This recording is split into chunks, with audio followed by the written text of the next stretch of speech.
आरक्षण असा विषय ज्याच्यावर बोलायला सगळेजण घाबरत आहेत, पण प्रत्येकाच्या मनात याच्याबद्दल एक वेगळीच भावना आहे आणि ही भावना जातीवादी भावना आहे.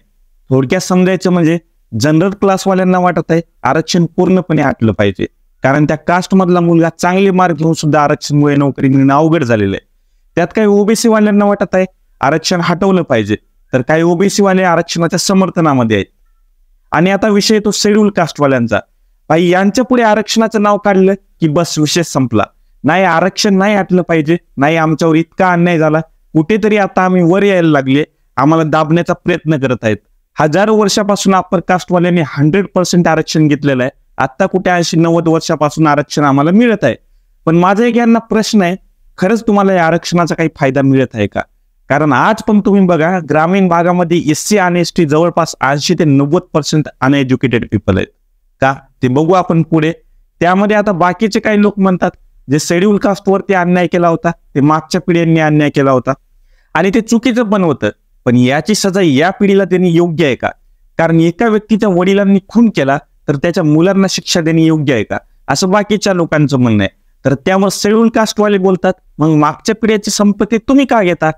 आता हे पण पॉइंट ऑफ व्ह्यू बरोबर आहे, कारण जर मागच्या पिढीने गुन्हा केला असेल तर ते तुम्ही तुमच्यावर नको म्हणता, पण हाच विषय जेव्हा धनसंपत्तीवर आला तेव्हा तुम्ही आरामात घेता. अशा आरोप प्रत्यारोप होत असतात. पण रिझर्वेशन देणं खरंच बरोबर आहे का? या रिझर्वेशनचा खरंच फायदा होत आहे का? आणि रिझर्वेशनचे फायदे होत आहेत तर कोणाला होत आहेत? आणि सगळ्यात महत्वाचं, रिझर्वेशनमुळे इक्वॅलिटी आहे का? तर बघूया सगळ्या गोष्टी डिटेल्समध्ये. तोपर्यंत तुम्ही आपल्या चॅनलला सबस्क्राईब करून घ्या. हजारो वर्षापासून अप्पर कास्टवाल्यांकडे रिझर्वेशन असल्यामुळे ते खालच्या कास्टवाल्यांना भरपूर दाबलं गेलं होतं. त्यांना शिक्षणाच्या बाबतीत कोणती सुविधा नव्हती आणि अनटचेबिलिटीचा सगळ्यात मोठा भेदभाव केला जात होता. आणि एवढंच नाही, खालच्या जातीचा व्यक्ती रस्त्याने जात असेल तर त्याच्या शरीराची सावली आणि पायाचे टप्पे उमटतील आणि अप्पर कास्टवाले अपवित्र होतील, त्यामुळे कमरेला झाडू बांधायचे आणि थुकल्यामुळे तिथली जागा अपवित्र होईल, त्यामुळे गळ्यात मडकं अटकवायचे. थोडक्यात सांगायचं म्हणजे नरक कुणी बघितलं नाही, पण पृथ्वीचं नरक म्हणजे छोटी जातीमध्ये जन्माला येणे. आणि जात हे कधी जात नसते, त्यामुळे प्रत्येक पिढीला ही शिक्षा भोगावंच लागायची. कारण एवढी दशा गुलामाला पण दिली जात नाही, एवढी छोट्या जातीवाल्यांना द्यायचे. पण याचा अर्थ असा नाही की सगळेच सारखे होते. काही समाज सुधारक पण होते, त्यांनी भरपूर प्रयत्न केले बॅकवर्ड क्लासवाल्यांना सोबत घेऊन चालण्याचा, पण ते प्रयत्न तेवढे यशस्वी नाही झाले. पण महात्मा ज्योतिबा फुले, शाहू महाराज आणि बाबासाहेब भीमराव आंबेडकर यांनी मात्र यशस्वी ठरले आणि हजारो वर्षापासून जे दबून होते त्यांना आरक्षण देण्यात आलं, कारण समाजामध्ये इक्वालिटी पाहिजे म्हणून. पण ते आरक्षण दिलं त्या टायमिंगसाठी ठीक होतं, पण या टायमिंगला ते आरक्षण ठीक नाहीये. पण याचा अर्थ असा नाही की आरक्षण हटवलं पाहिजे. आरक्षण हे खूप गरजेचं आहे, पण ज्यांना खरंच गरज आहे त्यांच्यासाठी गरजेचं आहे. आता तुम्हाला जास्त दूरचं उदाहरण नाही सांगत. आता समजा तुम्ही तुमच्या तालुक्याच्या ठिकाणी कॉलेजला ऍडमिशन घेतलं, तुम्ही एकदम गावातले, तुमची थोडी भाषा वेगळी असणार. त्यानंतर तुम्ही कॉलेजमध्ये गेले आणि कॉलेजमधले काही मुलं तुमच्याच कास्टचे आहेत, पण तुमचे आई वडील शेती करतात आणि शेती पण फार कमी आहे, म्हणजे तुमचं ठीकठाक घर चालते. पण तुमच्या कास्टमधला जो मुलगा आहे त्याचे आई वडील शिक्षक आहेत, म्हणजे महिन्याला टोटल 1-2 लाख रुपये घरी पगार येते आणि त्या मुलाला 2-3 ट्युशन आहेत, त्याच्या घरी मोठं कम्प्युटर आहे, घरचे शिकलेले असल्यामुळे तो खूप हुशार पण आहे, त्याचा फ्रेंड सर्कल वगैरे खूप चांगला असल्यामुळे इंग्लिश वगैरे खूप वेल नाही. पण तुमच्या घरचं पोट भरायसारखी परिस्थिती आहे आणि इकडे तुम्ही डेली रिक्षा येणं जाणं करता, तुमच्या घरच्यांकडे तुम्हाला ट्युशन लावण्यासाठी पैसे नाहीत. तुम्हाला कम्प्युटर चांगल्या प्रकारे शिकायचा असेल तर तुमच्याकडे कम्प्युटर लॅपटॉप नाही आणि तुम्ही एकाच कास्टचे असल्यामुळे तुम्हाला रिझर्वेशन सेमच आहे आणि तुम्ही दोघांनी नोकरीचा फॉर्म भरलेला आहे. तर मला सांगा, जास्त इथे नोकरी लागण्याचे चान्सेस कोणाचे आहेत? ऑब्विसली त्याचेच आहेत आणि तोच लागणार, कारण त्याच्या घरचे वेल एज्युकेटेड आहे. त्याला कुठे काय लागलं तर ते पैसे लावायला तयार असतात, त्यांच्या तेवढ्या ओळखी असतात आणि त्या मुलाला सगळ्या सुविधा भेटल्यामुळे तो वेल कॅपेबल आहे. त्यामुळे तो नोकरीला लागला आणि त्यानंतर त्याची येणारी पण पिढी अशीच पुढे जाणार आणि राऊंड सर्कल चालतच राहणार. यामुळे होणार काय, जो गरीब आहे तो आणखी गरिबीमध्ये घुसणार आणि जो श्रीमंत आहे तो आणखी श्रीमंत होत जाणार, कारण की आरक्षणाचा पूर्णपणे फायदा त्याला मिळालेला आहे.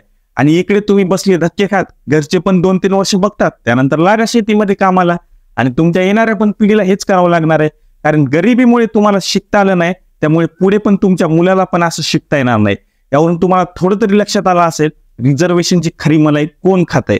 आणि आरक्षण कशासाठी दिले जाते? कारण जे खालचे लोक आहे ते समाजामध्ये बरोबरीला यायला पाहिजे म्हणून. पण जे कास्ट वाईज रिझर्वेशन दिलंय त्यामुळे गरीब ते आणखी गरीबच होत चाललेलं आहे.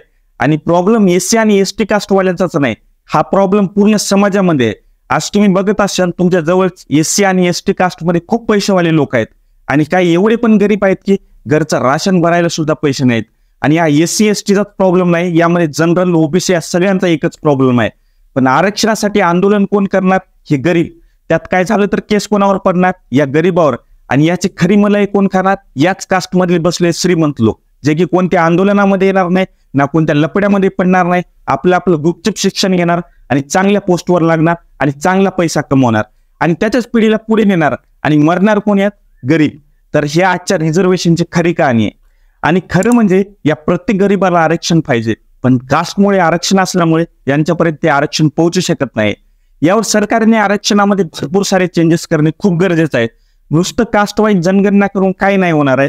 प्रत्येक गरीब व्यक्तीला वर येण्यासाठी आरक्षण देणे खूप गरजेचं आहे. आणि हे कास्ट वाईज आरक्षण असल्यामुळे जातीवादी भावना निर्माण होत आहेत. त्यामुळे आत्ताचं आरक्षण खतम करणे खूप गरजेचं आहे आणि यामध्ये चेंजेस करून प्रत्येक गरीबाला याचा फायदा करून देणं गरजेचं आहे. यामुळे होईल काय?